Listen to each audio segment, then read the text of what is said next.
Two successful black men are pulled over and arrested without cause.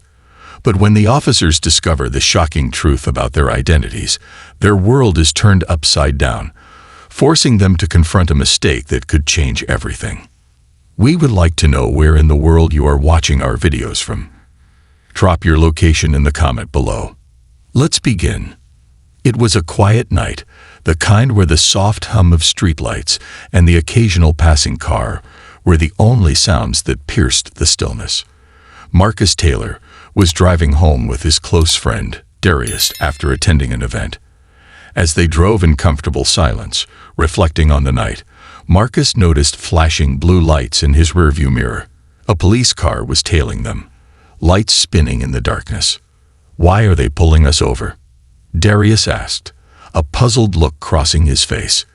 They hadn't been speeding or doing anything wrong. "I have no idea," Marcus replied, pulling the car over to the side of the road. He sighed, already feeling the weight of what could come next. Despite his position as a respected man, Marcus knew too well the dangers and suspicions that came with being a black man in America, even when you wore a badge. Two young officers approached the car. Officer Riley, the younger of the two, reached Marcus' window first. His face was hard, his posture aggressive. Without greeting them or explaining the stop, he barked, "License and registration." Marcus, ever calm and composed, handed over his ID and registration. "Is there a problem, officer?"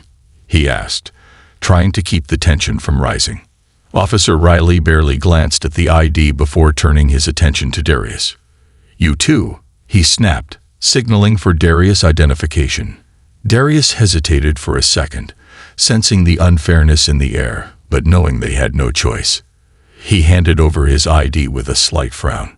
Marcus watched Officer Riley closely, noticing the younger man's tense shoulders and the sharpness in his tone.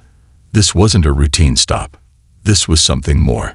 After quickly glancing at the IDs, Riley exchanged a look with his partner, Officer Grant. There was no recognition of who Marcus was, no understanding that they had just stopped their superior officer.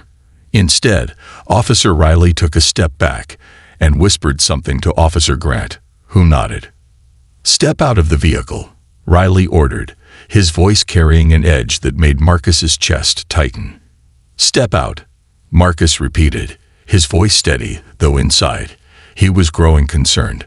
"Officer, can you tell me why we were pulled over?" "You're acting suspiciously," Riley replied curtly, reaching for his handcuffs.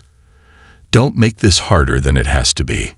Darius looked at Marcus, worry flickering in his eyes. "This is wrong," he muttered under his breath.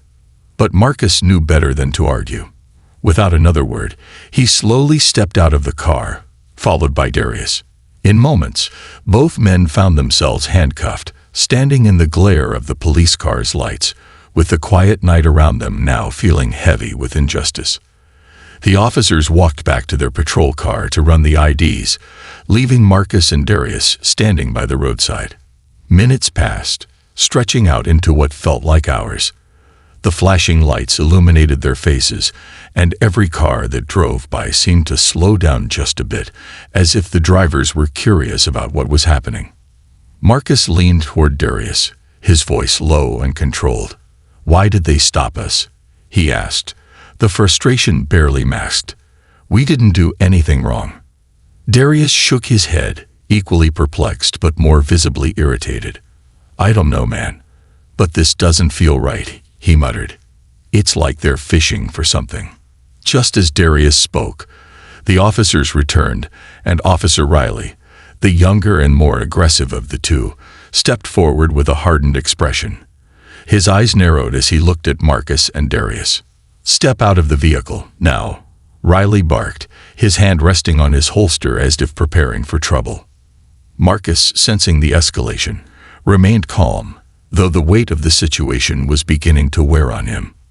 Without explanation, both men stepped out of the car, their movements slow and deliberate, careful not to make any sudden gestures. "Can you tell us what this is about, officer?" Marcus asked, his voice steady, but tinged with disbelief. "You're acting suspiciously," Officer Riley replied flatly. His tone was sharp and dismissive, as though that alone justified everything. Without waiting for a response, Riley pulled out handcuffs and began securing Marcus' wrists, while Officer Grant did the same to Darius. Darius glanced over at Marcus, his eyes wide with disbelief. "Suspicious. We didn't even do anything," he protested, but his words were ignored. The humiliation stung deeply as their wrists were cuffed and their dignity stripped away in full view of passing cars. Both men were led toward the police car, their hearts pounding in unison. People driving by slowed down, their eyes lingering on the scene. A scene they'd probably seen before, but this time, it was Marcus and Darius in the spotlight, two respected men reduced to stereotypes in an instant. The overwhelming feeling of powerlessness began to weigh on Marcus. He knew they hadn't done anything wrong. He knew this was all happening because of the color of their skin, but knowing this didn't make it any easier to accept. As they were placed against the car, their minds raced. Should they speak up more, risk making things worse, or stay silent, hoping that the situation wouldn't escalate further? The frustration, fear, and anger were almost unbearable. The humiliation of being treated like criminals while knowing they had done nothing wrong burned deep. And so, they stood there, handcuffed under the flashing lights, uncertain of what was to come next, and wondering if anyone would ever believe their side of the story. Officer Grant, standing a few feet away, began to feel uneasy. Something about the situation didn't sit right with him. He walked back to the patrol car and ran Marcus' ID through the police database. As the results flashed on the screen, his heart skipped a beat. His eyes widened in shock, and he quickly glanced back at Marcus, who stood by the roadside, still in handcuffs. Officer Grant rushed over to Officer Riley and whispered urgently, "Do you know who that is?" Riley, confused, shook his head. "No, who cares? They fit the description." "That's Captain Marcus Taylor," Grant said, his voice barely above a whisper. "He's a high-ranking officer. He's our superior." The color drained from Riley's face as the realization hit him. His grip tightened on his flashlight, and for a moment, he seemed frozen in place, overwhelmed by the weight of his mistake. He quickly motioned to Grant, and together they hurried over to Marcus and Darius, fumbling to remove their handcuffs. We didn't know, sir," Officer Grant stammered as he unlocked Marcus' cuffs. "Captain Taylor, I'm so sorry. There's been a misunderstanding." Marcus, now free, rubbed his wrists and looked at the officers with a calm but piercing gaze. His disappointment was clear, cutting through the night more sharply than any angry outburst could have.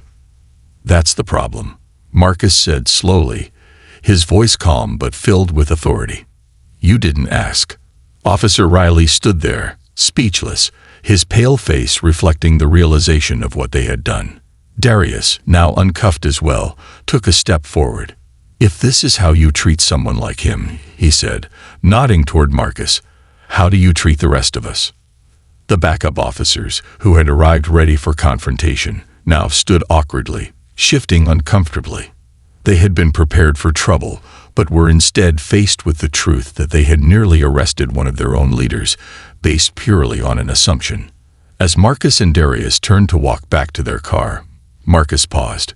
He looked over his shoulder at Officer Riley and Grant, both of whom stood frozen in their guilt.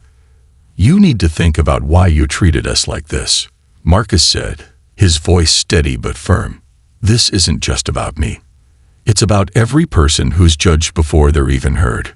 With that, Marcus and Darius got back into the car, leaving the officers in stunned silence, the flashing lights still casting long shadows across the empty street. The next day, word of the arrest spread quickly through the police department. Officers whispered about how close Riley and Grant had come to a disaster, and how they had treated a respected captain like a common suspect. Officer Riley faced disciplinary action, and Marcus himself led a meeting about racial profiling, forcing the department to confront the uncomfortable truths that had led to the incident. Later that evening, Marcus and Darius sat together, reflecting on what had happened. Despite his rank, Marcus realized that even he wasn't immune to the injustice so many others faced daily. "This isn't over," Marcus said softly, determined. "We have more work to do." Darius nodded. "We do. No one should have to go through that." Shaken but resolute, they vowed to continue their fight for change, knowing that the work was far from finished. Enjoying the story? Make sure to subscribe for more powerful content and stories that make you think. And don't forget to drop a comment below.